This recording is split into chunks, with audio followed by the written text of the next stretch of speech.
사랑과 은혜가 충만하신 하나님 아버지, 저희의 삶을 주관하시며 선한 길로 인도하시는 주님을 찬양합니다. 한 주간 바쁜 일상 속에서 때때로 주님의 음성을 외면하고 제 생각과 계획에 빠져 살 때가 많았습니다. 노는데 정신 팔려 엄마 말 듣지 않는 어린아이처럼 세상살이에 열중하느라 말씀과 멀어져 제 생각에 빠져 살 때가 많았습니다. 그럼에도 불구하고 변함없는 사랑으로 저희를 품어주시고 예배의 자리로 불러주시니 감사드립니다. 이 예배를 기쁘게 받아주시옵소서. 주님, 저희는 풍요로운 시대를 살아가지만 영적으로는 너무나 메말라 있습니다. 더 잘 살고자 애쓰지만 오히려 불안과 갈등 속에 살아가는 저희를 긍휼히 여겨 주시옵소서. 죄로 가득한 이 세상 속 저희의 유일한 소망은 주님께 붙들린 바 되어 달려가는 것임을 고백합니다. 매 순간 저희를 붙들어 주시옵소서. 믿음의 선배들이 이 땅에 복음을 전하기 위해 흘린 눈물과 헌신을 기억합니다. 그 신앙과 정신을 이어받아 100주년 기념교회가 한국 기독교 200년을 향한 바른 길을 닦는 교회가 되게 하시고 이 땅의 모든 성도들이 주님의 뜻을 이루는 거룩한 도구가 되게 하옵소서. 우리 교회 창립 20주년을 맞아 계획하는 모든 사역이 하나님의 영광을 나타내게 하시고 양화진 봉사관 증축 공사가 순조롭게 진행되도록 은혜 베풀어 주시옵소서. 이 시간 말씀을 전하시는 정한조 목사님께 성령의 능력을 부어주셔서 선포되는 말씀이 저희 마음에 새겨지고 저희의 믿음이 더욱 굳건해지는 시간이 되게 하옵소서. 또한 퀴리오스 성가대가 올려드리는 찬양을 기쁘게 받아주시고 그 찬양을 통해 저희의 마음이 더욱 주님께 가까이 나아가게 하옵소서. 전능하신 예수님의 이름으로 기도드립니다. 아멘. 오늘 우리에게 주신 하나님 말씀은 예배소서 2장 14절에서 18절입니다. 그는 우리의 화평이신지라 둘로 하나를 만드사 원수된 것 곧 중간에 막힌 담을 자기 육체로 허시고 법조문으로 된 계명의 율법을 폐하셨으니 이는 이 둘로 자기 안에서 한 새 사람을 지어 화평하게 하시고 또 십자가로 이 둘을 한 몸으로 하나님과 화목하게 하려 하심이라. 원수된 것을 십자가로 소멸하시고 또 오셔서 먼 데 있는 너희에게 평안을 전하시고 가까운 데 있는 자들에게 평안을 전하셨으니 이는 그로 말미암아 우리 둘이 한 성령 안에서 아버지께 나아감을 얻게 하려 하심이라. 아멘.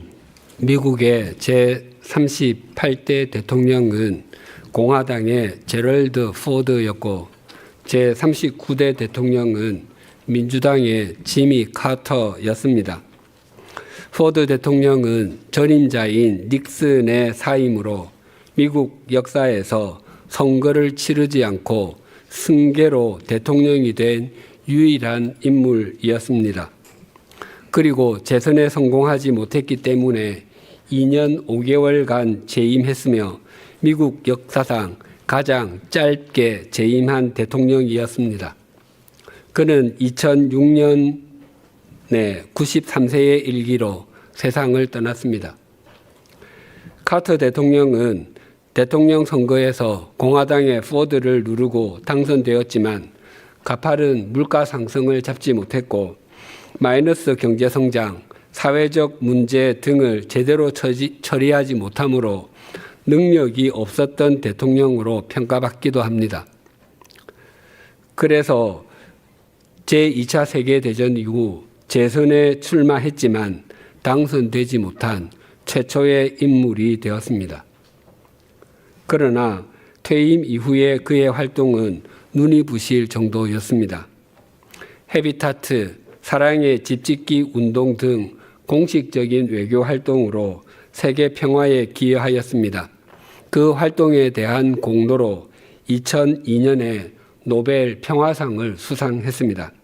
미국 대통령이 재임 중에 노벨 평화상을 수상하는 경우는 몇 번 있었지만 퇴임 후에 수상한 사람은 카터가 유일합니다. 그래서 지미 카터를 최고의 전직 대통령이라고 농담 삼아 부르기도 합니다. 지금은 그의 재임 때에 행한 일도 상당 부분 재평가되고 있습니다. 2024년 12월 29일에 카터 대통령은 향년 100세를 일기로 별세했고 2025년 1월 9일에 워싱턴 국립대성당에서 국장으로 장례식을 치렀습니다. 그의 시신이 안장되기 전에는 그가 90세가 넘을 때까지 교회학교 선생님으로 지냈던 교회에서 예배가 드려졌습니다. 그의 장례식에는 조 바이든, 도널드 트럼프 등 미국의 전 현직 대통령 5명이 모두 참석하여 화해의 장이 되었습니다. 1976년 카터 대통령은 대선에서 포드 전 대통령을 물리치고 당선이 되었습니다. 서로 다른 당에서 대선 경쟁을 했기 때문에 두 사람은 사이가 좋지 않았습니다. 서로 미국 대통령이 될 자격이 없다고 비난했습니다. 사람들은 그 두 사람이 물과 기름처럼 섞일 수 없는 관계라고 말하기도 했습니다. 하지만 카터와 포드 두 전임 대통령은 퇴임 이후에는 관계가 굉장히 좋아져 함께 공익 사업을 벌이는 친구가 되었습니다. 또 누가 먼저 제안했는지는 알 수 없지만 장례식에서 서로 추도사를 하기로 했습니다. 두 사람 중에 누군가는 먼저 죽을 것이므로 뒤에 죽는 사람의 추도사는 할 수 없습니다. 그럼에도 서로 추도사를 하기로 했습니다. 2006년 12월에 포드 전 대통령이 별세했을 때 카터 전 대통령은 그의 장례식에서 그를 기리는 추도사를 했습니다. 카터 전 대통령의 장례식에서 조 바이든 대통령이 추도사를 했습니다. 그런데 그의 장례식에서 포드 전 대통령의 추도사도 낭독되었습니다. 포드의 셋째 아들 스티븐 포드가 아버지가 생전에 써놓은 것을 대독한 것이었습니다. 그 내용이 대략 이러하였습니다. 나는 지미 카터와 경쟁자였습니다. 그 이후에 많은 놀라운 세월 동안 우리는 존 애덤스와 토마스 제퍼슨 이후 어떤 두 대통령도 맺지 못했던 우정으로 맺어졌습니다.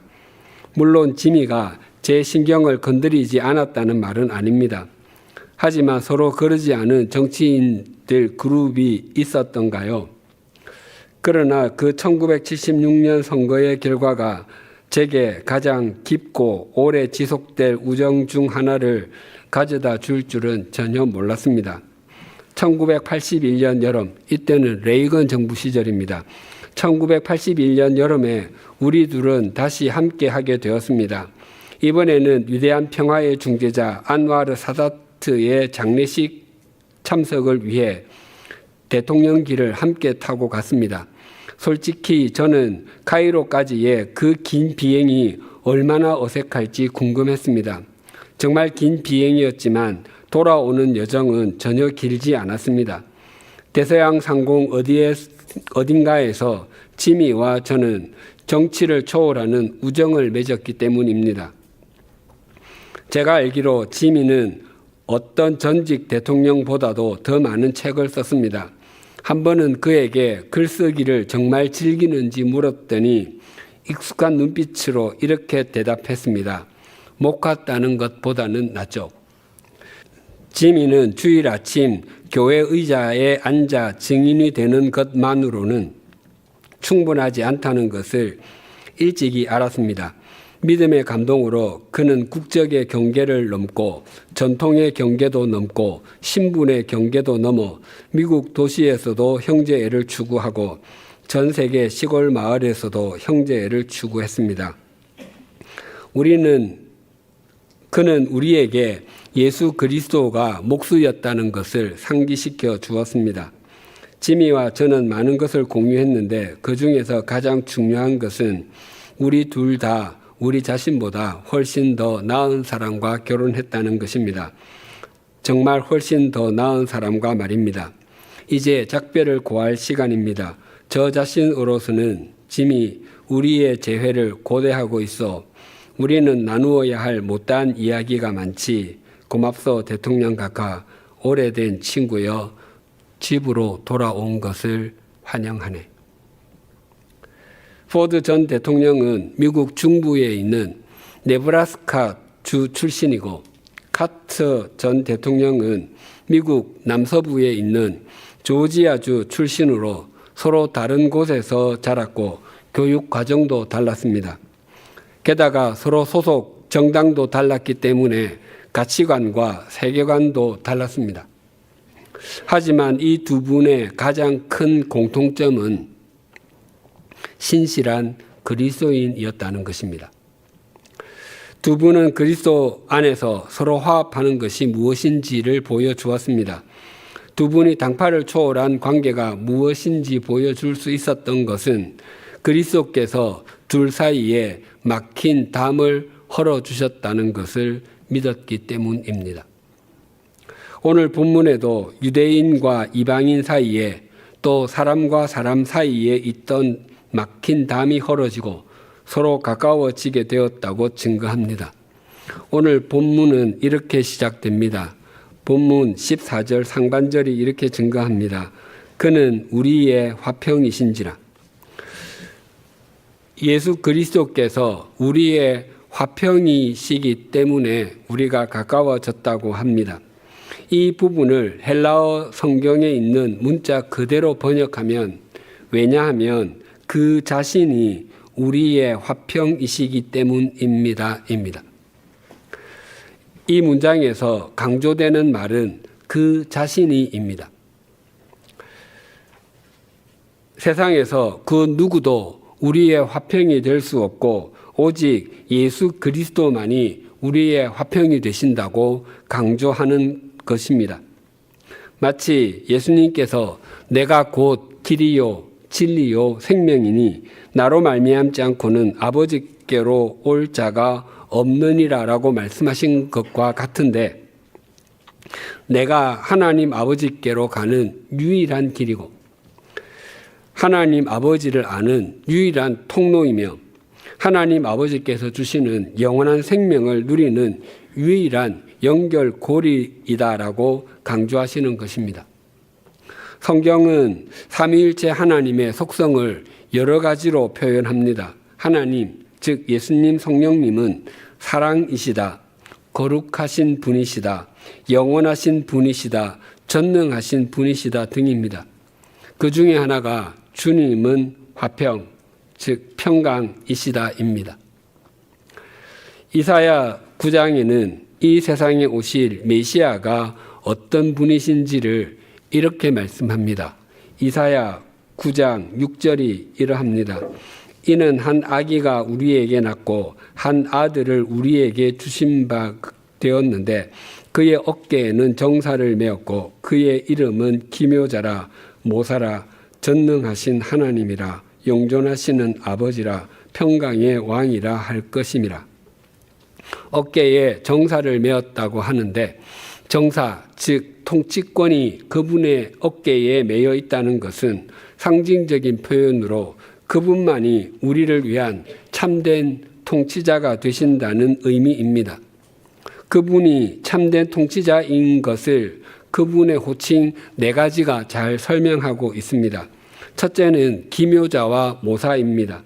이것을 영어 성경은 Wonderful Counselor, 놀라운 상담자, 놀라운 조언자라고 번역했습니다. 우리를 향한 그분의 조언은 세상에 그 누구도 흉내낼 수 없다는 것입니다. 또한 그분이야말로 인간에게 참 생명의 도를 일깨워 주시는 위대한 교사요, 우리의 모든 하소연을 듣고 우리에게 언제나 바른 해답을 제시해 주는 놀라운 상담자시라는 것입니다. 둘째는 전능하신 하나님입니다. 육신을 입고 이 땅에 오실 예수 그리스도는 단순한 인간이 아니라 임마누엘, 곧 우리와 함께 하시기 위해서 이 땅에 오신 하나님, 천지를 창조하셨던 바로 그 전능하신 하나님이시라는 것입니다. 그래서 삼위일체 되신 전능하신 하나님이신 예수 그리스도 안에서는 능치 못할 일이 없고 장애물이 결코 있을 수 없다는 것입니다. 셋째는 영존하시는 아버지입니다.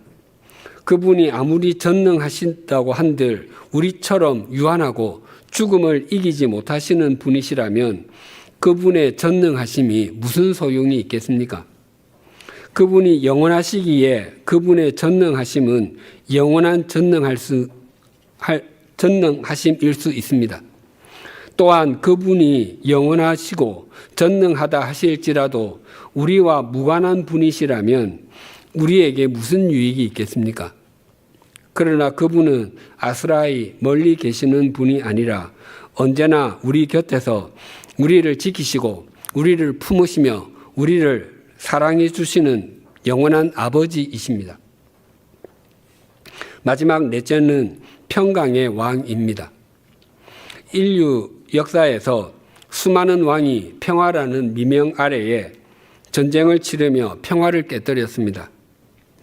그들이 추구한 평화는 다른 나라, 다른 사람을 짓밟고서라도 자기 욕망을 성취하려는 것에 불과했기 때문입니다. 그러나 왕으로 오신 예수님께서는 평화의 왕이십니다. 하나님과 인간 사이에 끊어진 것을 이어주는 분이시고 인간과 인간 사이에 막힌 담을 허물어뜨리시는 평화의 왕이십니다. 아기 예수님께서 마리아를 통해서 이 땅에 오셨을 때 수많은 천군이 천사와 함께 이렇게 하나님을 찬송했습니다. 누가복음 2장 14절입니다. 지극히 높은 곳에서는 하나님께 영광이요 땅에서는 하나님이 기뻐하신 사람들 중에 평화로다 하니라. 아기 예수님께서 이 땅에 오심이 하나님께 영광이 되는 이유는 하나님께서 당신의 독생자를 보내셔서 허물과 죄로 죽은 인간을 구원하는 것이 하나님의 하나님 되심을 가장 잘 보여주는 것이기 때문입니다. 그리고 더 나아가 땅에서는 하나님이 기뻐하신 사람 중에 평화로다라는 말은 참 의미심장합니다. 율리우스 카이사르의 양아들이었던 옥타비아누스는 정적 안토니우스를 물리치고서 마침내 로마의 천하 통일을 이루었습니다. 그리고 그는 원로원으로부터 존엄자라는 의미의 아우구스투스라는 칭호를 바꿔서 로마 제국의 최초의 황제가 되었습니다. 뿐만 아니라 그는 자기 양아버지 카이사르를 신격화하였습니다. 그리고 그 신의 아들인 자신도 신이라고 공언했습니다. 당시 글을 쓰는 사람들은 너도 나도 새로운 시대가 도래했음을 노래했고 로마의 위대함을 찬양했습니다. 당시의 로마 제국의 사람들은 로마 황제가 주는 평화에 취해 있었습니다. 그 평화가 영원할 것처럼 여겨졌습니다. 후대는 그때로부터 약 200년간을 로마의 평화, 팍스 로마나라고 부릅니다. 그러나 참된 평화는 로마 황제로부터 오지 않고 구주이신 아기 예수님으로부터 온다는 것이 하나님의 선언입니다. 로마 제국을 비롯하여 세상 모든 나라에서 새로운 통치자가 등극하게 되면 그가 중요하게 생각하는 것 중에 하나가 평화입니다. 정치적인 안정을 통해서든 경제적인 윤택함을 통해서든 사회적인 공존을 통해서든 평화를 제공하겠다고 공언합니다. 그러나 인류 역사상 그 어떤 통치자가 참된 평화를 제공하였습니까? 단 한 사람도 없습니다.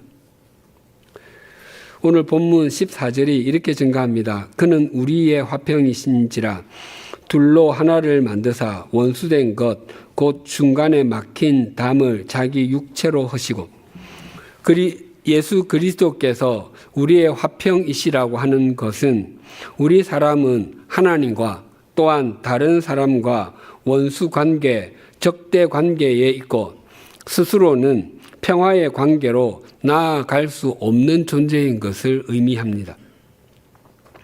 만약 우리가 스스로의 능력으로 하나님과 그리고 사람들과 화평할 수 있는 존재라면 예수 그리스도께서는 결코 이 땅에 오시지 않으셨을 것이고, 오셨다 할지라도 갈보리의 십자가에서 당신의 몸을 찢어 피를 흘리시는 방법으로 우리의 화평이 되지는 않으셨을 것입니다.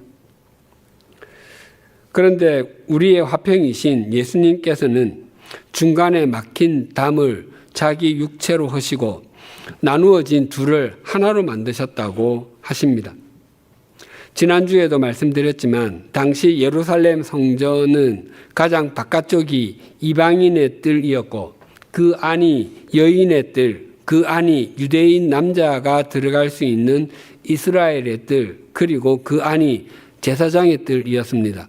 그리고 가장 안쪽에 성소와 지성소가 있었습니다. 이방인이 여인의 뜰이나 이스라엘의 뜰로 들어가는 것은 결코 있을 수가 없는 일이었습니다. 사도 바울이 3차 전도 여행을 마치고 예루살렘으로 올라가기로 작정했습니다.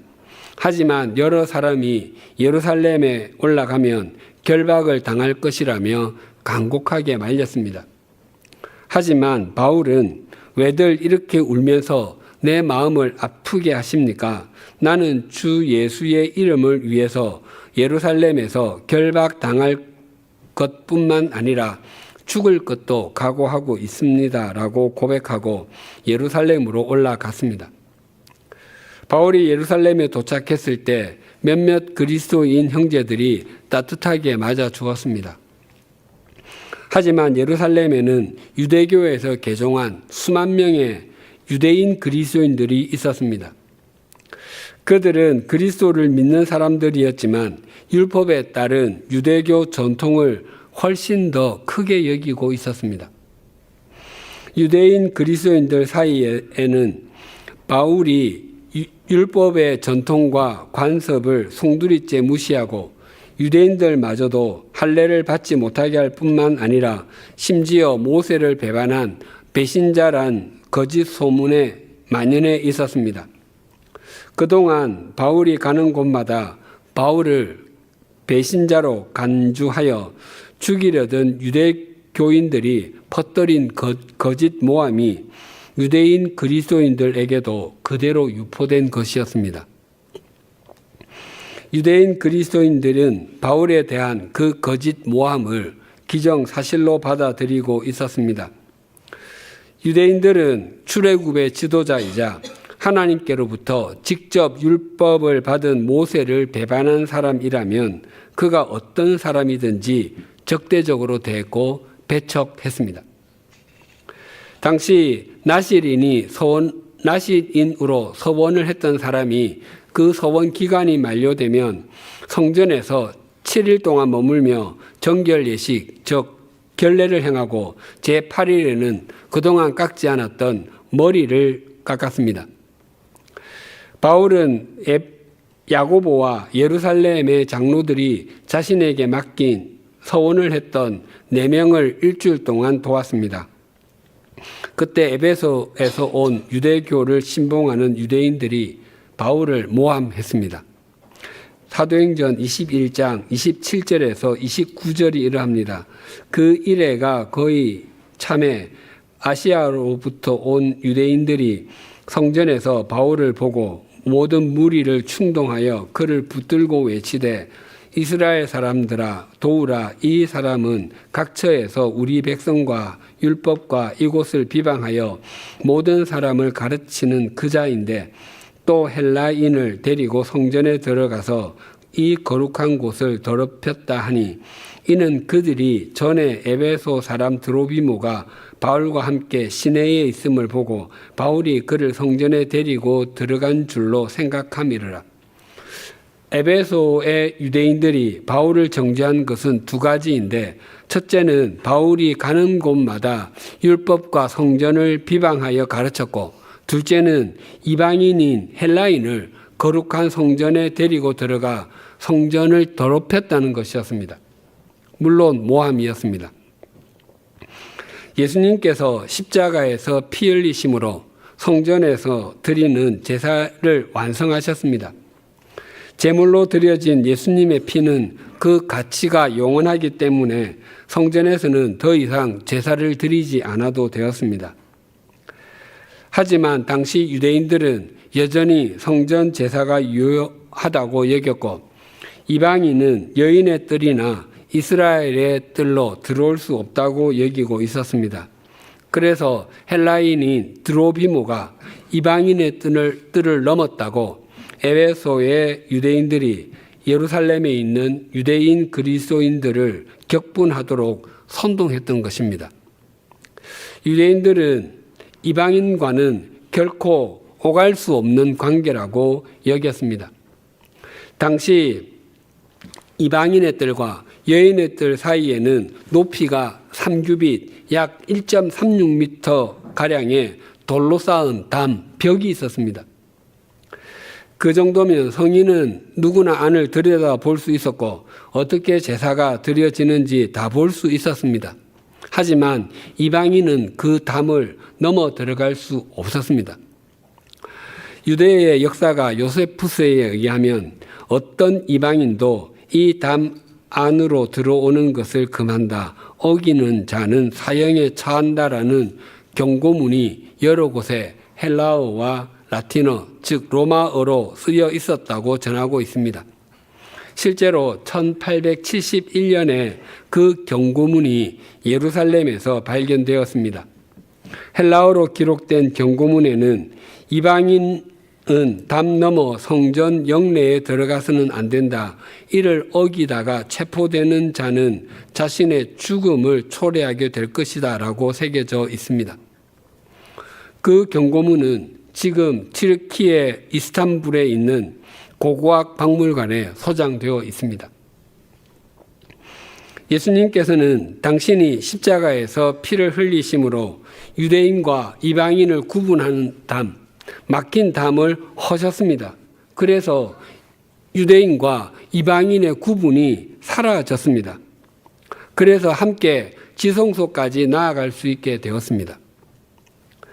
이것을 우리에게 적용하면 만약 내가 먼저 주님을 믿었다고 나보다 뒤에 믿은 사람을 낮추어 본다면 주님께서 헐어버린 담을 다시 세우는 것과 같습니다.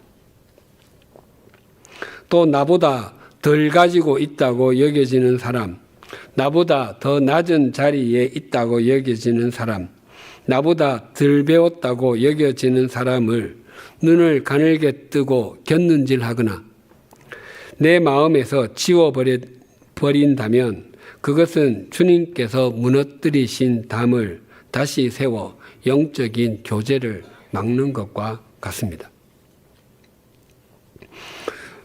우리의 화평이신 예수 그리스도께서는 우리가 화평, 즉 평안의 삶을 누리고 화평의 삶을 살아야 할 것을 이렇게 말씀하셨습니다. 요한복음 14장 27절이 이러합니다. 평안을 너희에게 끼치노니 곧 나의 평안을 너희에게 주노라. 내가 너희에게 주는 것은 세상이 주는 것과 같지 아니하니라. 너희는 마음에 근심하지도 말고 두려워하지도 말라. 예수님께서는 평안을 주실 것을 약속하시며 그 평안은 결코 참될 수도 없고 영원할 수도 없는 세상의 것과 구별하여 나의 평안이라고 하셨습니다. 왜냐하면 주님이 평안 그 자체이신 분이시고 평안을 주시는 주님이 참되시고 영원하신 분이시기 때문입니다. 그래서 우리가 가정에서, 일터에서, 학교에서는 물론 심지어 병상에서까지도 우리가 주님께 잡힌 바 된 그것을 잡으려고 달려가면 우리는 주님께서 주시는 화평을 누릴 뿐만 아니라 화평의 사람이 될 수 있습니다. 1988년 서울올림픽의 공식 주제가는 손에 손잡고였습니다. 그 가사에 이런 내용이 있습니다. 손에 손잡고 벽을 넘어서 우리 사는 세상 더욱 살기 좋도록 손에 손잡고 벽을 넘어서 서로 사랑하는 한마음 되자. 이 노래를 수백 번, 수천 번 부른다 할지라도 우리 속에는 우리가 쌓아놓은 막힌 담이 있음을 자인하지 않을 수 없습니다. 무릇 주님을 믿는 그리스도인이라면 그리스도인다운 그리스도인, 점점 성숙해지는 그리스도인이 되기를 원합니다. 그러려면 반드시 자기 아집의 담을 헐고 자기 부인을 행해야 하는데 그렇게 하려고 하지 않습니다. 모든 그리스도인 부부는 행복하고 거룩하며 풍성한 가정을 꾸려가기를 소망합니다. 그런데 언제나 상대는 자기에게 막힌 담이 없기를 바라면서 자신에게는 상대에 대한 막힌 담이 있습니다. 모든 그리스도인 부모는 자기 자녀가 신실한 그리스도인이 되기를 원합니다. 그러나 정작 자신은 세상과의 담은 헐고 주님과는 담을 쌓고 있어서 자녀들 앞에서 믿음의 본이 되지 못합니다. 우리 사회에서 교회가 비판의 대상이 된 것은 어제 오늘의 일이 아닙니다. 교회마다 강단에서는 교회가 달라져야 한다는 말씀이 선포되고 있습니다. 그러나 정작 교회이고 교회를 이루고 있는 그리스도인들이 자기 삶의 자리에서 주님과 담을 쌓고 지냅니다. 그래서 세속적 가치관을 따라서 사는 것을 편안해합니다. 또 그리스도인들이 서로 사랑하자고 말합니다. 그런데 정작 자기를 사랑하는 사람은 자신도 사랑하려고 하지만 그 외 사람들을 향해서는 막힌 담이 점점 높아져만 갑니다. 상처받는 것을 좋아하는 사람은 없습니다. 누구나 상처받지 않기를 원합니다. 그러나 자신의 언행이 수많은 사람에게 상처를 주어서 담이 쌓여 있는 사람이 한둘이 아닙니다. 또 날마다 하나님의 도우심을 구하고 하나님의 뜻대로 살며 하나님과 동행하기를 원합니다. 그런데 하나님께서는 하나님의 말씀을 통해서 말씀하시는 분이신데 하나님의 말씀과는 담을 쌓고 있어서 말씀대로 사는 것은 요원합니다. 그 담은 오직 주일에만 헐립니다. 사랑하는 교우님들 그리고 형제자매 여러분, 지금 예수 그리스도께서는 우리와 함께하고 계십니다. 그분이 우리의 화평이신 분이시고 당신의 육체로 막힌 담을 허신 분이십니다. 그 주님을 목적 삼고 그 주님과 동행하십시다. 그때부터 우리의 삶에 있는 담이 허물어집니다. 그때부터 우리는 예배당 안에서는 물론 가정에서도 일터에서도 사회 속에서도 점점 더 성숙해 가는 그리스도인이 될 뿐 아니라 담을 허무는 그리스도인이 됩니다. 그 삶을 신실하게 살아내는 것이 잡힌 바 된 그것을 잡으려고 달려가는 삶을 사는 것입니다. 우리가 막힌 담을 허무는 삶을 산다면 우리의 삶의 자리는 반드시 새로워지게 됩니다. 왜냐하면 그 자리에 언제나 우리의 화평이신 주님께서 함께하고 계시기 때문입니다. 기도하시겠습니다. 하나님 아버지, 오늘도 우리를 이 예배의 자리로 불러주셔서 주님께서 어떤 일을 행하셨는지 깨우쳐 주셔서 감사합니다. 우리의 화평이신 주님께서는 십자가에서 피를 흘려주심으로 우리와 하나님 사이에 막힌 담을 헐어주시고 사람과 사람 사이에 막힌 담을 헐어주셨습니다.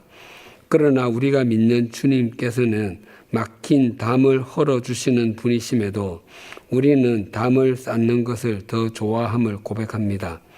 주님을 향해서 주님의 말씀을 향해서 또 진리를 향해서는 담을 쌓으면서도 세속적 가치관을 향해서는 담을 헐곤 하는 것을 자인합니다. 내가 좋아할 만한 것, 내가 누릴 만한 것, 내게 이익을 줄 만한 것에는 담을 헐지만 그 반대의 것들에 대해선 막힌 담이 점점 더 높아짐을 고백합니다. 우리의 허물과 죄를 용서하여 주시옵소서. 이 시간 우리의 화평이시고 막힌 담을 허신 주님을 또렷하게 바라보고 주님만을 목적 삼습니다. 주님의 은총으로 우리 속에 있는 막힌 담이 헐린 것을 확인하게 하시고 우리 삶의 자리에서 성숙한 그리스도인으로 살아가게 하여 주시옵소서. 그리하여 우리도 화평의 사람이 되어 막힌 담을 허는 주님의 통로가 되게 하여 주시옵소서. 예수님의 이름으로 기도드립니다. 아멘.